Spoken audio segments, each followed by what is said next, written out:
Amidst the flaming rubble and the war-torn bodies, Blood and Black Rum Podcast brings you Red Hot 80s Action Summer Part 3, Back to Duty. Another heaping hunk of buff, beefy, brawny men sweating it out in the jungles in communist countries you know and love. We've got hits from Arnold, Jackie Chan, the Texas Ranger himself, and more. Stay tuned the whole month of August as we cover these action hits. Hey everybody, welcome back to the Blood and Black Rum Podcast. I'm Ryan from Cultsploitation.com, and I'm joined with my co-host Martin. How's it going? It's doing well. We're coming at you here today with a hot American action movie. One of those movies where you just can't help but love the jingoism that's on full display. Of course, most action movies from the 80s, American action movies from the 80s, had some parts of that, but I think what we've seen so far is Chuck Norris. His movies are probably the most hot-blooded American movies that we've covered for Red Hot 80s Action Month, in my opinion. We're doing another Chuck one today. If you remember, what did we do it last year? We do Missing in Action last year. Was that one last year? So. I think it was last year. Yeah. And then we did Missing in Action last year. We did Invasion USA the first year. That's right. And we weren't extremely thrilled with Missing in Action. Again, it's one of those movies that suffers from ridiculous, over the top American antics and saviorism, and I think it's another one of those ones that's just like generic in the jungles. You know, it's not Strike Commando. It could be that one too. No, because at least Strike Commando has heart. It's true.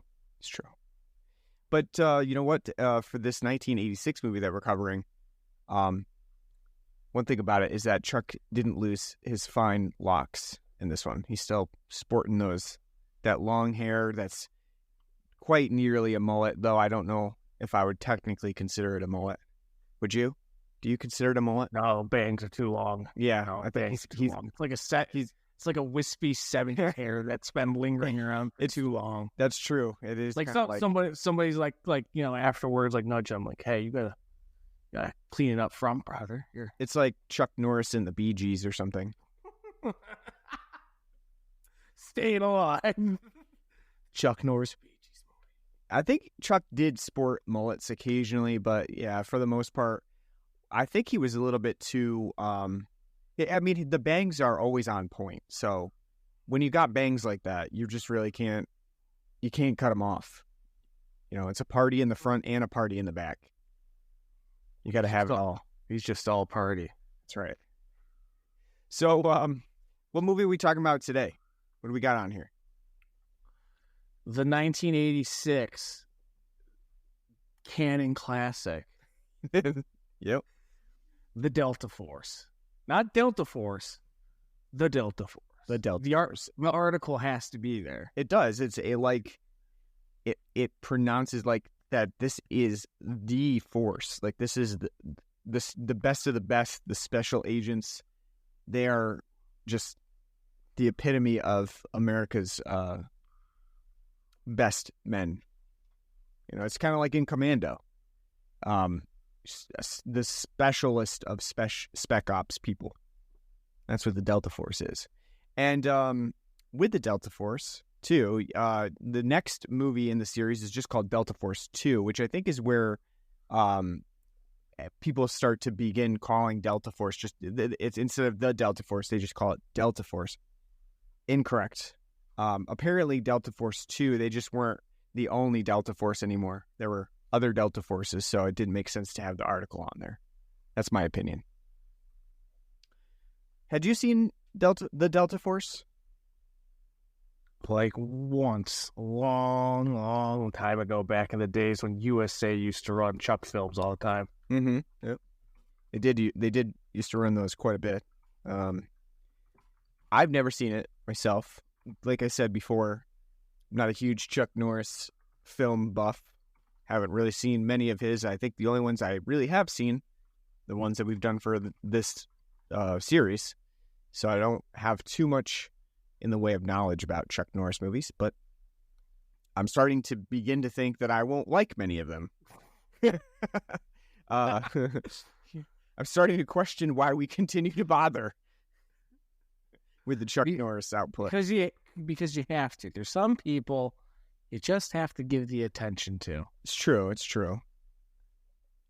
Whether we like it or not, and some, I'm not saying that I dislike them in the fact that like they're not entertaining to watch. I do find sometimes they're entertaining. Sometimes they're slog. I think we'll talk about that on this episode a little bit. How this movie runs a truncated 2 hours and 9 minutes long. A little bit extraneous there. And the thing that I want to point out too is normally when we do these canon type movies, it's a Golan and Globus production, right? Because Golan and Globus, they produced fucking million movies in the 80s and 90s. Oh, yeah. So many. I'm looking at his filmography, and he, like, every fucking canon film under the sun from the 80s, he was popping his name out. Pumping those fuckers out. Right? Yes. Absolutely. Like 15 movies a year. Like, yep. And this one, though, the Delta Force, is actually directed by Menahem Golan. And also co-written by Menahem Golan. And the reason for that, I think, is because it is a sort of a revenge porn type movie for him, as an Israeli director, with this movie covering the Israeli-Palestinian conflict in full force. It seems like it's revenge porn. So with the Delta Force, I can't believe he wrote a film in 2009 called Oy Vey, My Son is Gay. that does sound like it would be, very emotional, very wow. It's amazing. Yeah, apparently it's was at a lot of LGBT film festivals and got awards, so maybe it's progressive. Who knows? It's just, maybe it is. It's just funny. Like, oh, hey, man, my son is gay. What a title. Oh boy. All right. So with the Delta Force, so the movie basically is loosely based on basically for some real life events, but it's, like I said, it's very loosely based on them. It does, like the main idea of it, the hijacking of a flight from Greece, that is really based on true events. There was a hijacking, I believe in 1985, of a Greek airline flying out of Greece. And so they've really taken a lot of liberties with it, but it's attempting to depict this terrorist hijacking. And then there's other events that it kind of takes from other Palestinian conflict. But I would say that this film has to be extremely loosely based on those realities, because for the most part, the Delta Force is not even based in reality. Talk about that, towards the end of the film. The conclusion has a lot of kind of ridiculous bullshit going on that we'll talk about. But yeah, it's kind of based on a real event. And of course, it's truly based on like the Israeli-Palestinian conflict of the time. And so, it never ended. Also, mainly the Iran hostage crisis too. Up until 1980. Mm-hmm. That's the whole opening is supposed to, the failed attempt by U.S. Army to try to free the hostages from that. Mm-hmm. which is such a fucking weird opening, but we'll get into that too. It is a weird opening. Yeah. All right. But first, before we get into the movie itself, let's talk a little bit about the beer that we have on the show today. Having a nice little afternoon beer. And this one I wanted to do because I don't know if we'll ever get a chance to have this brewery on here again. So recently I went to Maine and I was able to go to Portland and I wanted to stop at Bissell Brothers Brewing because I have heard a lot of good things about them. I know that they're in a similar vein as some of the big names in brewing right now, like, you know, our own area, Fiden's, Widowmaker, Treehouse, Beer Tree, stuff like that. So I wanted to stop at Bissell Brothers, and I was able to get there, get a couple drinks, and I brought a few cans home as well, because we definitely don't get these here. They don't distribute out of Maine. So I thought we might as well try it for the podcast, because I don't know that we'll ever get Bissell Brothers here. And unless we're going out to Maine at some point, it's probably unlikely. Yeah, You might miss your vacation every fortnight. Yeah.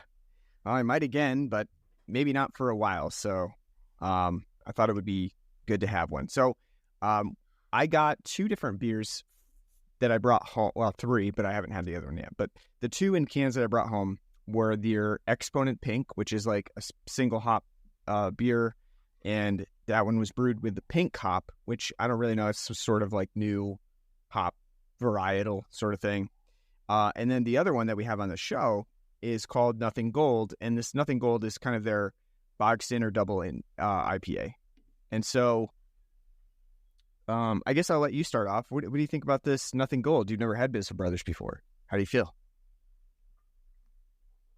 It's okay. Tastes like a double NIPA. Nothing really stands out, to be honest with you.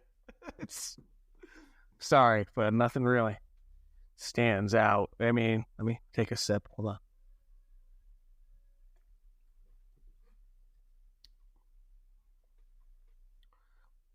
It's good. I'd say bog standard. I mean, I don't know how the rest of their stuff is, but it's juicy, a little dank, very, for a double. This is where kind of like the kind of class comes in when it's, if it's well made. It's very easy to drink, not alcohol-y at all. I'm not so certain. I didn't really read the can, so I don't want to be spoiled to see like what the hops in it are. It has Equinox, Citra, Sultana, and Amarillo. Yeah, see, the Citra is like the only one I know. And Amarillo. The other 2 are those like New Zealand hops. I've had Equinox before. I don't think I've ever had Sultana. I've never had that in anything. But I think, it's like, I think they're all kind of coming together to make like what you said, like a really bog standard double NIPA. I think it's their second one, their second DIPA that they've ever made. So again, it's kind of like one of those ones that they were experimenting and probably not really modifying the recipe too much for a double IPA. So I think for what they've offered up, I think it's really solid. Again, like you said, it's probably not going to wow anybody in terms of like, hey, that's different. That's not something I've had before. I think I think at this point, especially with like NIPAs and like double NIPAs in general, it's kind of like you kind of have to do either it really good or you have to do kind of something a little, unique, a little bit different, more, to stand out. I'm not saying like they're bad beers, but I mean just overall, like, with like all the Fidens we've had, like, yeah, they're all good, but after like, number 7 of like, a hop varietal of like the same kind of recipe, it does become like, okay, it's good, but I really like it, but at this point you can't really go, you're not going to be like, I gotta tell everybody about it. You've got hazy fatigue, palate fatigue. Just in time for Oktoberfest. That's right. Yeah, it's a good time to take a break from them. It's true. Yeah. So with Bissell Brothers, I think that, for what I had there, was pretty solid. I had a couple different ones there, an IPA and a pale ale that they had, and I was fairly impressed with them. And so I do think that with this one, probably this is like not one of their experimental things. This is just something that they have all the time. So for a really boxed standard double IPA, I think it's pretty good. But if you're looking for something that's really going to wow you, this is probably not it. It's just a really good double IPA that, you can enjoy. You said you had that Exponent Pink as well, right? Yesterday? Yeah. What'd you think about that one? Oh, I don't remember. You don't even remember? No, I mean, because I had it like at 10 o'clock at night as I was watching BoJack Horseman, so got more in tune with the show than the beer. I was just drinking it to enjoy, not to critique. Gotcha. All right, let's talk about last episode of BoJack I watched was great. It was 25 minutes of him giving a eulogy to his mother. It was just him and coffin shots. It's great. Beautiful. It was a great episode. But you know what's even better than this beer? Sound of a crisp crack of an all-American beer. That's right. Budweiser. This movie makes pretty good use of Budweiser beer. I think it is pretty much peppered throughout the movie in various elements. Everywhere. And help put up the money for this film. That's right.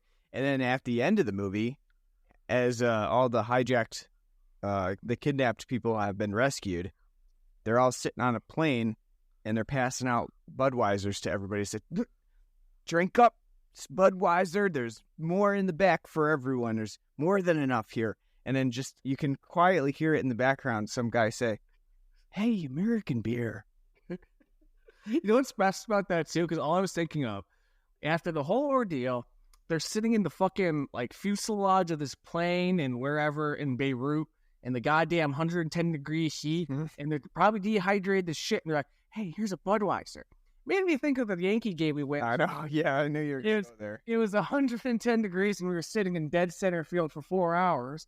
And after having mild heat stroke, getting back to the bus as they're handing us our 6-inch cold cut of Subway, and they're like, we got beers for you guys too. Do you want Busch, Budweiser? It's like, I don't want any of that.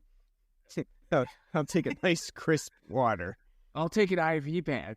Yeah, that's probably what those people get on the plane. They were probably dead afterwards. They got, as soon as they hit Israel, they died because they're like, no, see, you needed an IV bag. Not enough fluids. Didn't push the fluids. And you know what, though?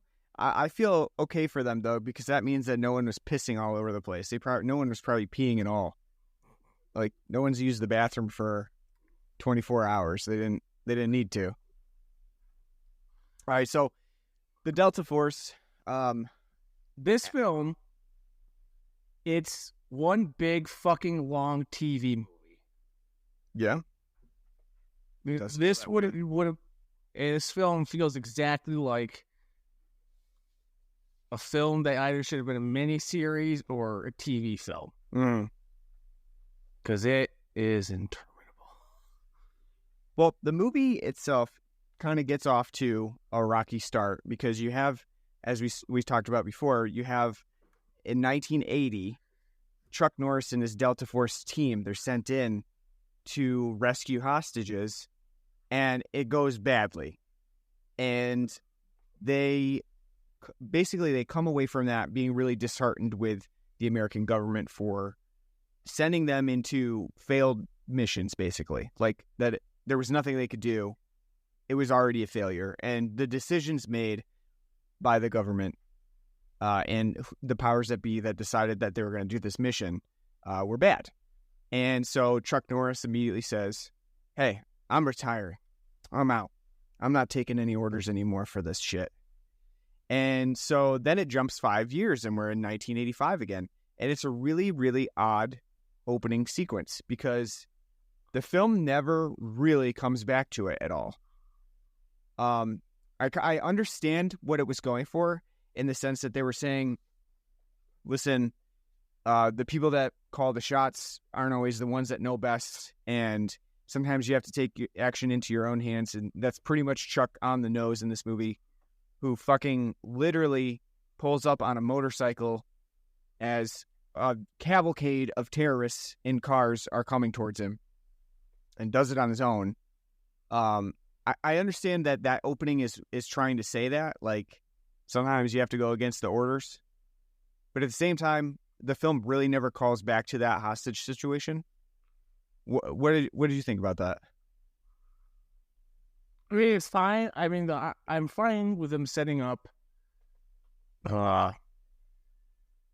with the whole, failed attempt to try to free, the people during the Iranian hostage crisis, because I guess the Delta Force was actually involved in that. I'm fine with that because it sets it up, and like also to this, what they're doing here in 1985 is a hostage rescue mission. Mm-hmm. Problem I had with the opening is it's like 20 minutes long. The plane the helicopter we see from the get-go blows up for nothing. I didn't see what took it out. Just all of a sudden and then they're all running away like, oh no, we got Lee Marvin's like, God damn, we all gotta get out of here. And what the hell are you doing, Chuck? And like, he's like, is there somebody still in there? And Lee Marvin's like, who gives a shit? We need to get out of here.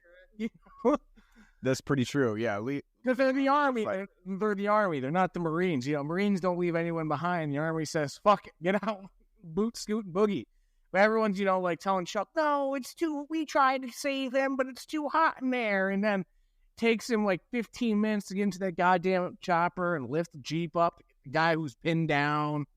And then he's running out and the chopper explodes and they get on the C-130 and they're leaving because it's a failure. And all Colonel Marvin, Lee Marvin and Chuck do is like, hey, these assholes don't know what they're doing. But wait, they listen to us. Things would have been different. And Lee's like, that's just the way it is. And Chuck's like, that's why I resign. Yeah. It's that opening really does. That's the part that really, to me, feels like a TV movie. Because it is so over dramatic, really played out. Like the whole scene where Chuck's lifting up the fucking all the debris that's fallen on the guy on his leg. It's really really cheesy. But it's also hilarious, and it does lead us into probably the best part of this movie, which is the fabulous soundtrack by Alan Silvestri, who apparently only composed one theme for this movie, and they were going to get their money's worth by using it literally every single time that a song is required. And even when the song is not required, because this movie it has an omnipresent soundtrack. It's almost like if you don't hear something in the background, then you're questioning, where's the soundtrack? Because it's constantly playing. And a lot of the time, it is such an inappropriate soundtrack for the movie, because there's a lot of moments where like Delta Force is under fire and they're trying to like infiltrate and guys are getting shot. Peterson gets shot, and the soundtrack is so fucking triumphant all the time. It has such a like uplifting sound, and yet Delta Force is getting their shit pushed in while this triumphant song is playing. It's very inappropriate, and I think it's hilarious. And that's probably my favorite part of the movie, is just the omnipresent soundtrack, which apparently got repurposed for the ABC Indy 500 theme song from the 90s, which I think makes more sense for, that soundtrack than it does for this movie. It's hilarious. No, it's beautiful. Just ding, ding, ding,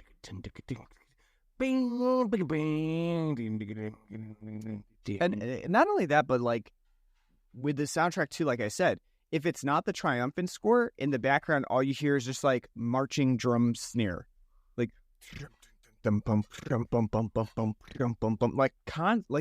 constantly throughout this movie, the whole movie. That's all you hear. It's fantastic. It's as good as it sounds. I'll say that. So, like, for the first hour of this movie, a lot of it is dedicated to this Athens flight from Greece, where a bunch of people are getting on a flight. It's a big Boeing jet, and it gets hijacked by Palestinians. Although the film never actually identifies them as Palestinians, it just is very non-specific, and yet you can draw your own conclusions based on what they're saying, where you're going, where they're going in the world, and their conflict with Israelis, because they specifically point out that there are Jews on the flight and that some of them, have been to Israel and things like that. So they check their passports, find out who's from Israel, and that's how you know it's other Palestinians. So they hijack this plane with all these people on it, and like I said, for the first hour or so, the movie is dedicated to how they hijack the plane. So you have Abdul, who's played by Robert Forster, and his associate, who are on the plane. They take it over, and it shows how they herd everybody into one area and start to basically take over from the captain and tell them where to go. What did you think about the hijacking part of this movie? They literally ripped off The Godfather of just hiding the gun in the fucking bathroom. But this time they stuffed it behind some toilet paper and threw a grenade in there too. Yeah, there's the guy goes in and he just moves a bunch of tissues and napkins. It's like, I'm gonna stuff this. Nobody noticed grenade here. This little submachine gun, It's so stupid. It's funny to think of now because it's like, oh, who are you back there? Are we good for takeoff? Yeah, sure. Just fixing a water leak back here. No problems at all. You've never seen me before around here, but yeah. Yeah, it is funny to think of the ease in which they're able to go through with this process, because I don't think it would happen that way anymore. I think the Saudis that took part on 9/11 were sitting back there and taking notes. And I mean, honestly, I found and I say it also too. I think from this film, excuse me, is how we got to the modern day. No matter what, you don't give up the cockpit. That's right. If everyone has to die, so be it. We can never give up the cockpit. Here, poor Ingrid's just like, housekeeping. We'd like to speak to you, captains. Yeah, I mean, I think that the hijacking is actually probably one of the better parts of Delta Force. Again, Chuck and team are nowhere to be found for about an hour, 60 minutes or so. They're assembling, obviously, but they're not really doing anything of note. So a lot of that opening half is about them hijacking the plane, what they're doing with it, setting up this idea that they're going to Beirut, and providing reasons why Chuck's team can't just fucking mow them down, right? Because we know that they have various hostages, and they've dropped them off in different places, so they can't just go in and just take out the terrorists on the plane, because if anybody radios back to Beirut and says, hey, kill those hostages, we're being attacked, they have a problem because the hostages are going to die. So it's trying to set up this idea that this is why Chuck Norris can't just storm in and take them all out right away. And also it has to set up a little tearjerker that we've got Marines on board. Navy. They think they're Marines. And so they're basically, they're American heroes that have been taken hostage. And that's what really sets Chuck in motion, is when they kill one of those Navy hostages. That's just a line you don't cross. So I like the opening part of it. I felt like that was the more engaging part, the more suspenseful part of what are they going to do? Who are they going to kill? I enjoyed that. I feel like the Delta Force actually kind of steps down a peg when it actually brings in Chuck Norris and his team, because he's not around for literally the first hour. Yeah. Like the whole setup of like them like dicking around on the plane for an hour is what makes this feel like a TV film. Sure. Because it's just so meandering, like it's taking its sweet ass time, like, and everything kind of happens in a way where it's like, oh, you know, nothing major's really happening, but we got things that are happening. Like, you know, as, you know, they're ordering the hostages around, the little girl be like, my doll! And they're like, oh, is that your doll? Uh-huh. I had a daughter just like you. Do you know? Yes. Very good. Yeah, you're right. You know, it's like this is like a bunch of like falderalls, like build these people up that like you're supposed to care about. Like, you know, that's why we get the 3 minutes of like, you know, those couple of Jewish couples and, you know, be at the store being like, oh, it's my silver anniversary. Oh, you're Jewish. What do I look like? Chinese? Yes, I'm Jewish. Yeah, oh man, yeah, that is the scene for sure when they're like, oh, you recognize this one random phrase from Song of Songs, some shit like that. Shelley Winters is out of her ass. Like, oh yes, that's Hebrew for blah blah blah blah blah blah blah. It's like, and then like literally, she's like, you're Jewish, and Shelley Winters like, of course I am. Like, who has conversations like this on like a normal daily basis? Yeah, it's the film really setting it, trying to set those you know, those Jewish people up for a bad time on the plane. I feel so bad too because like the one guy when they zoom in and you see the fucking like tell me which ones are Jews, and they're picking, Ingrid's picking up the passports and she's supposed to thumb through the names, like, which good on the Palestinians for being like, well, find the Jewish names. And she's like, I can't, I'm German. It's like, exactly, you'd be perfect then. Yeah. You know, like, well, my father was a member of the Gestapo, like, perfect, you know, but as she's like picking up like the, you know, because it's like really hammering home, like, you know, this is bad. Because you get the one guy as he's handing the passport, you see he's got the little, you know, tattoo on his arm from, you know, a death camp. And so you can be like, Holocaust survivor.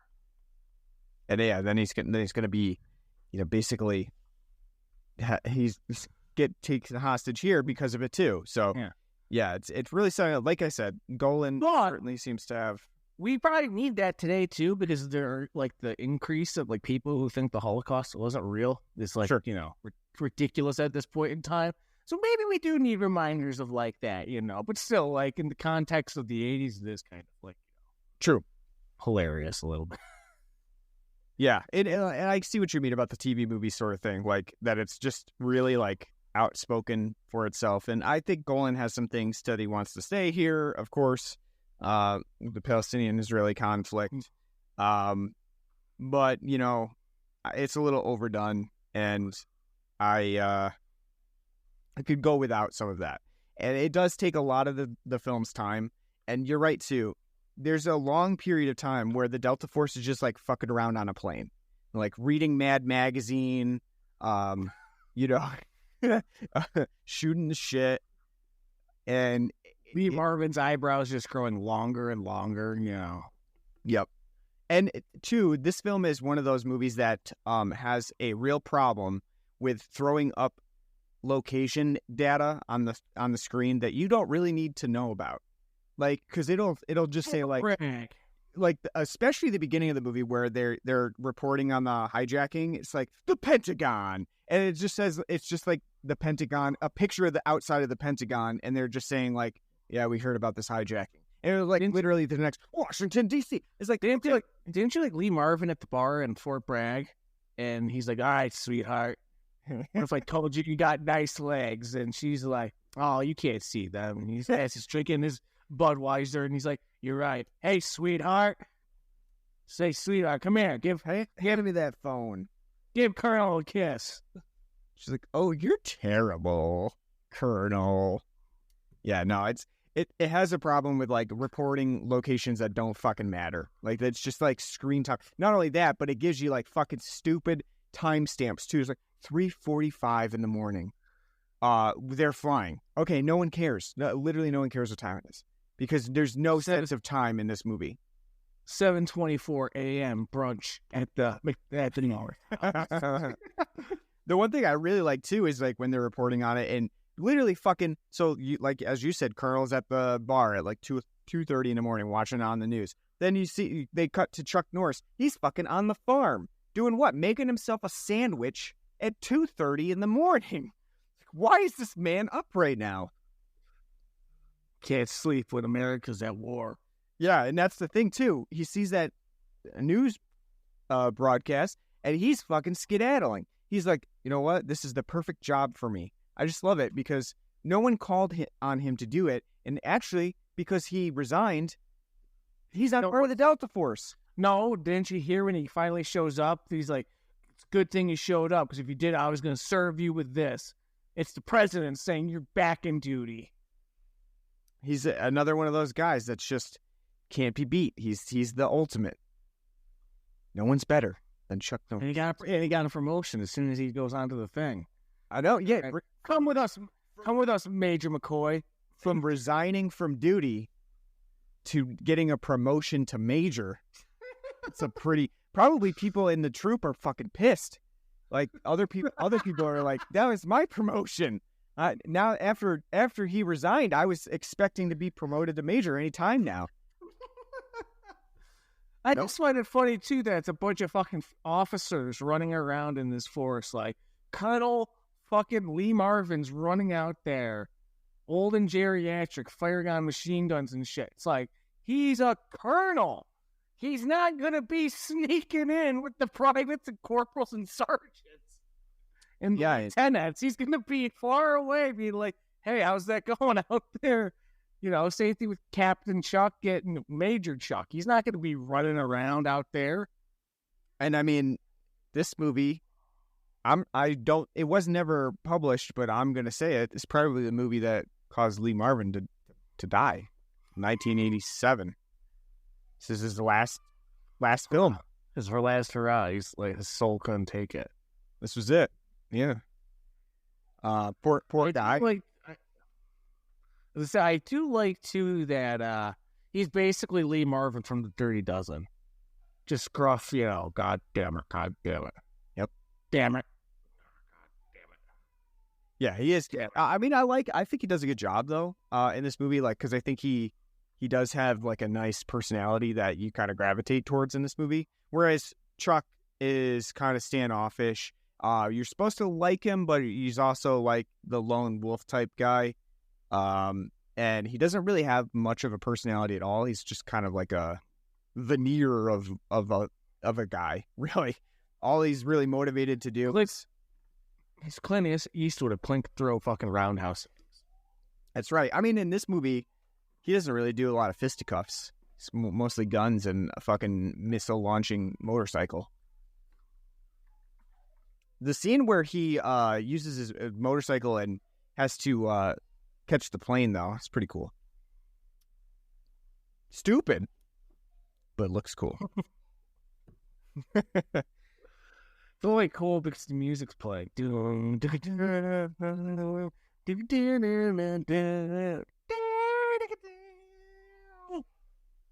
Yeah. What do you think about that whole scene at the end where, you know, he's facing off against, literally, like I said, it's a whole convoy of terrorists in like jeeps and shit that they're in Lebanon now, so he can attack, right? Because they're not in Beirut, they're in Lebanon, and he's like fucking waiting for them with his motorcycle with missiles strapped to it. And not only does it have missiles on the front, it's got missiles on the backside too, so he can like look like he's farting out missiles. There's that one scene where he shoots it from the backside and it's like, you know. What do you think about the whole? I think, well, our old director here was being like, I can produce a Bond film, see? I know. It is very James Bondy. Like, all it was missing was, like, you know, the nice score popping up. Like,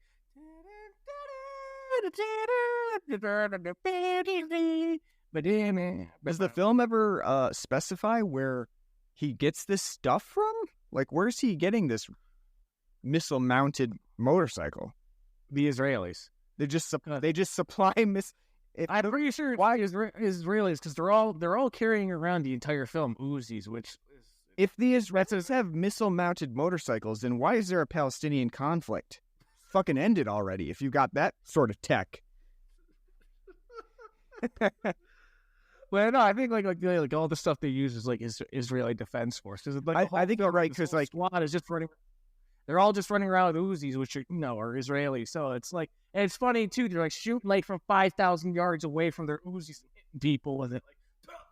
Like, Yeah, I mean, I think you're right too because Lee Marvin actually, or no, it's not Lee, but it's the other guy that's part of like the back at the Pentagon who's like, I think he said, it's Robert Vaughn, I think, General Woodbridge. He says you've got the Israeli arsenal everything at your disposal. So yeah, I think they're using the Israeli all their equipment. So I did not realize that they had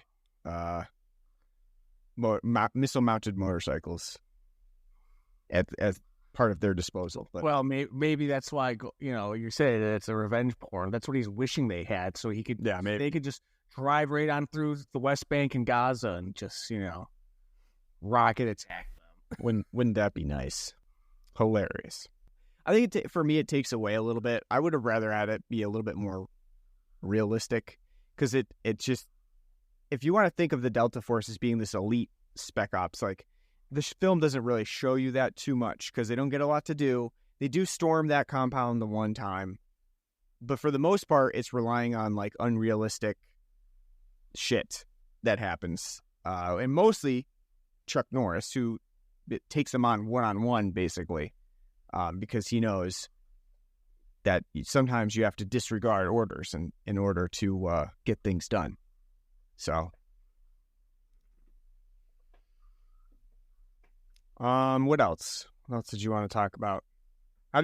So we did talk about Ingrid a little bit, especially when she's asked to pick out the Jews. But what do you think about Ingrid's character? Because the film really makes note of her later on when she gets off the plane. And Lee Marvin's interviewing her. He's like, so what's going on that plane? And she's like, they brought out all these terrorists. And like, that's when Lee Marvin has to radio. He's like, abort the mission. Because they're going to basically storm into the plane. It's pretty hilarious. But what do you think about Ingrid as a character in this movie? It's just, she's funny. It's just because it's just so fucking ridiculous. I won't tell you where the Jews are. I can't tell you where the Jews are. And then she's like, that one there. That one. Yeah. I will tell you who the Jews are. And then Father O'Malley comes up and says, I'm a follower of Christ. Yeah. A Jew. Yeah, George Kennedy in this movie is fucking Father O'Malley, who looking like a brick shithouse in this movie, too. Yes, he towers over the goddamn terrorists. I also love, too, that poor Yakov Smirnoff's like, no, I'm Eastern Orthodox Russian, man.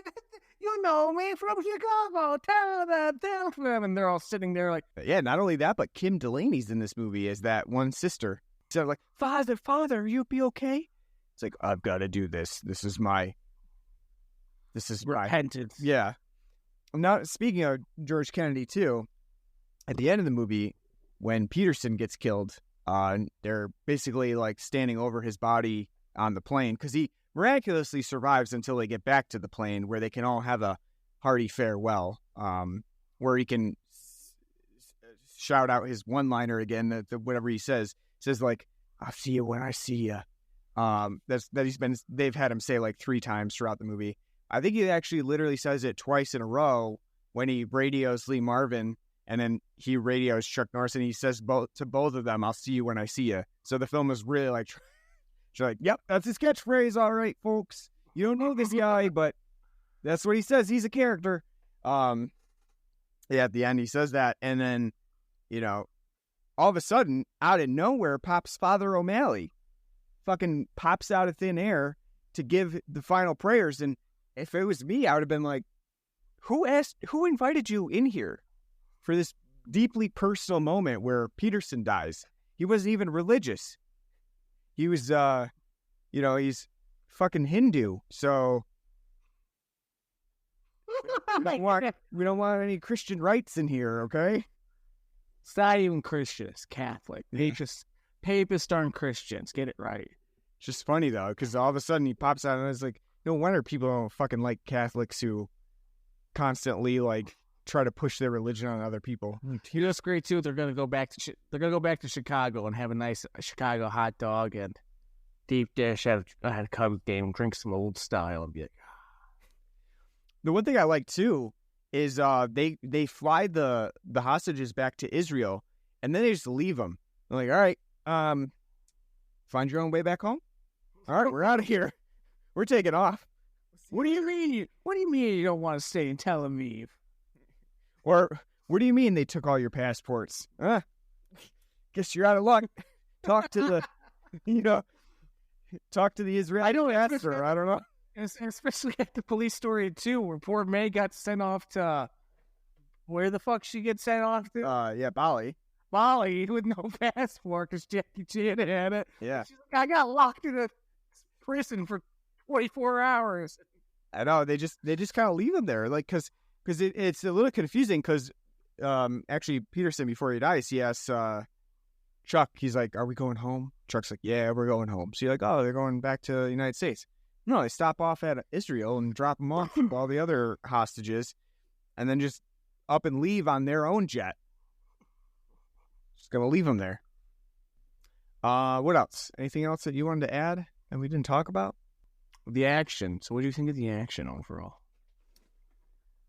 It's pretty much your stereotypical 80s movie where it has like lots of bullets that fly and you see them hit, but you don't see any of the aftermath. You don't see any of the blood. It's just like people get hit and then fall off a building. You're like, oh, okay, they must have gotten shot. So unless they're evil. Because the one guy, when he picks up the bad cushion and the guy's laying there, he plugs him 3 times in the chest, and you get this, the squibs, and he's like, sleep tight. That's true. If you're really bad, then you definitely are getting a violent death. And I think Abdul gets that too. But for the most part, I like how Chuck was playing.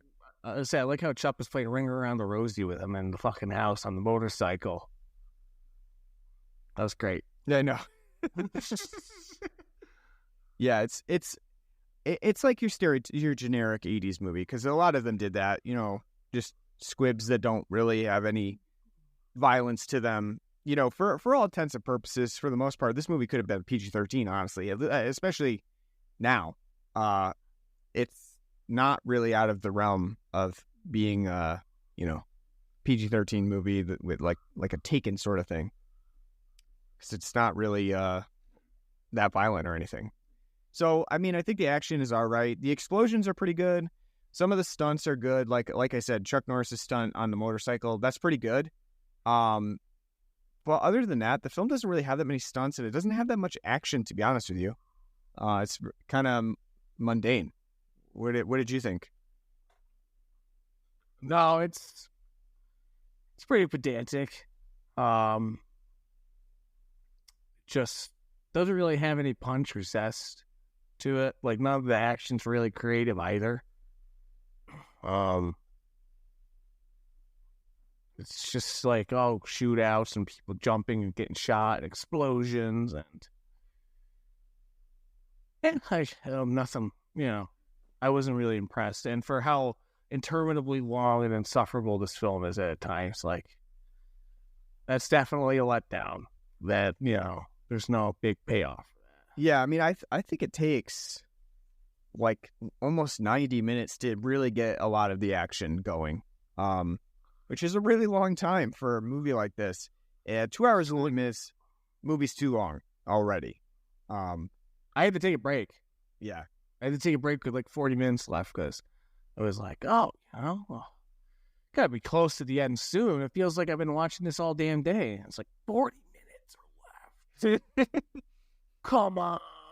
Yeah, it definitely is a long movie, unnecessarily. It doesn't need to be that long. I would I think you could easily shave off probably 30 to 40 minutes of this movie. Because it's not like it's doing anything like that's compelling to the plot. It's just a lot of setup. And I think, again, you could cut out a lot of the hostage element to it at the beginning of the movie and still have the same impact, but without having to see like them literally name names, like calling out every single Jewish guy's name. It's almost like you're watching a graduation ceremony. You know? Because they literally have to, like, and then not only that, but they have to have tearful goodbyes and stuff. Like, we got it. We got it after the first two. You don't need to see all seven. No, and you need to say, like, each wife afterwards, like, you know, for 5 minutes, like, no, I won't let you. I won't let you. I won't. No, no. And, you know, yeah, it's tedious. It is. Yeah, like I said, I would rather them have cut some of the movie out in order to have a more impactful, like, and truncated 90 to 100 minute movie. I think that's totally doable for this. So, just overall too long. Sure thing, boss. I thought they were really going to get in the "we don't negotiate with terrorists" line, but they didn't. There's that one. No, Reagan did because he's a bitch. All right, so on a scale of 0 to 10 random Hebrew rings that they set up, Song of songs. Yeah, that they set up multiple times. So you can't be confused that this is going to happen. What would you give the Delta Force? Give it a 5.5 out of 10. Comparatively speaking to the other two Chuck films, I think Invasion USA is the only one so far that I've enjoyed watching. I didn't give that a great score either because it is so fucking batshit stupid, but that's least fun. This film is just like Missing in Action, where it's too damn long, it's too damn tedious. The premise is just jingoistic nonsense with tepid action. And that's its biggest sin. The fact that this film is 2 hours and 10 minutes long, and it's just this long-winded American, Israeli, jingoistic nonsense. It's just fucking stupid. And the film is, like I said, it plays like a TV film or like a mini series. Maybe as a mini series or, you know, TV film would be better.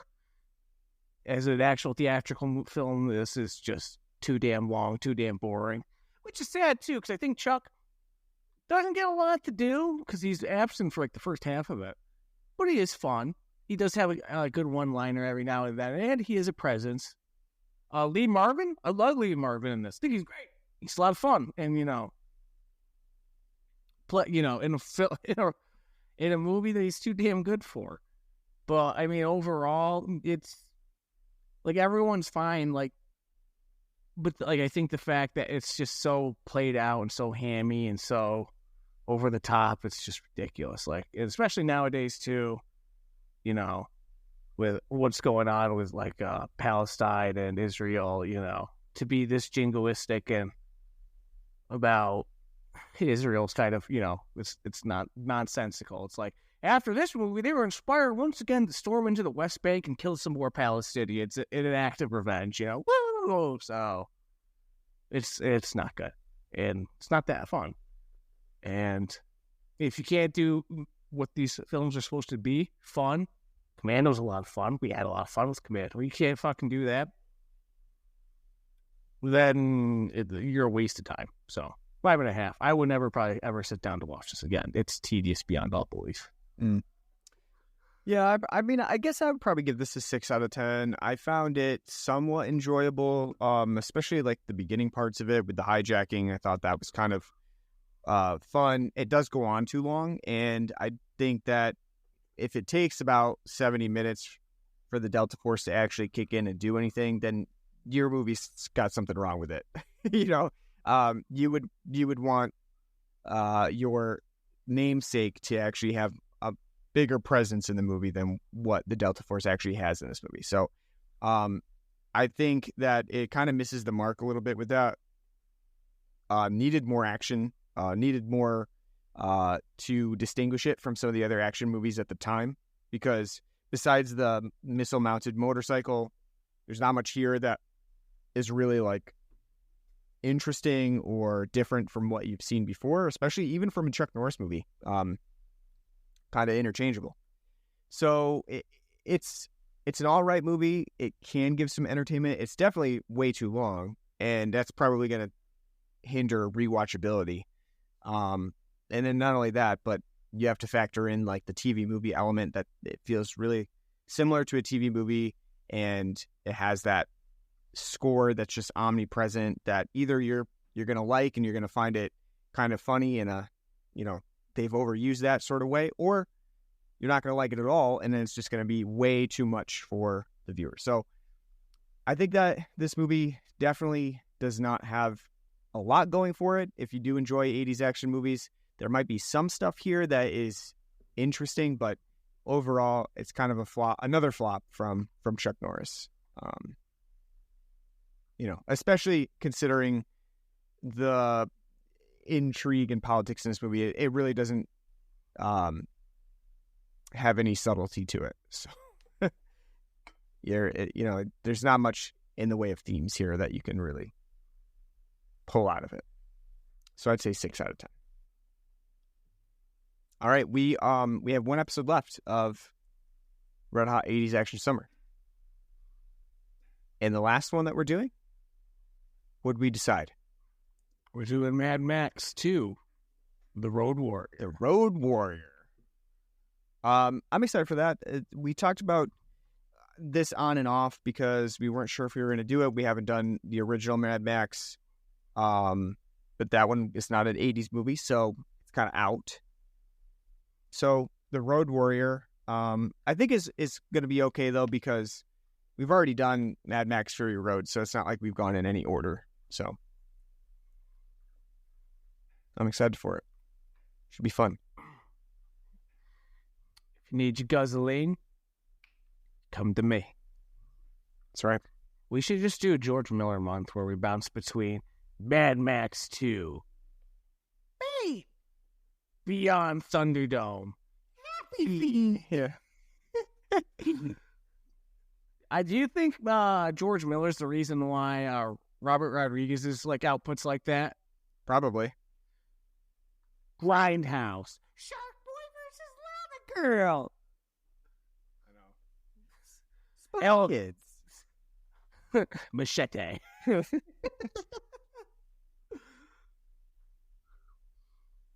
I know. It's funny that he has that sort of output, but you know what? I like a well-rounded director, so should be fun. I'm excited for Mad Max 2. It's a good way to end part 3, and then we're moving on into our Halloween month. So we're gonna by the time fucking Furiosa comes out, it's been, can you believe it? It's been almost a decade since Fury Road came out. I know. Makes you feel old as shit. It does, because I still remember it pretty distinctly, seeing it in theaters. So yeah, no, one of the best theater going experiences of my life. All right, you can listen to that in our Fury Road episode. That's right, you can. All right, you know what's not fun? That's Mad Max related. What's that? The PS4 game. That's true. It's Arkham Asylum, but just like Arkham Asylum, it gets incredibly tedious halfway through. So that is true. Yeah, that is the Mad Max game. Not as fun. So sorry. Go ahead. No, that's fine.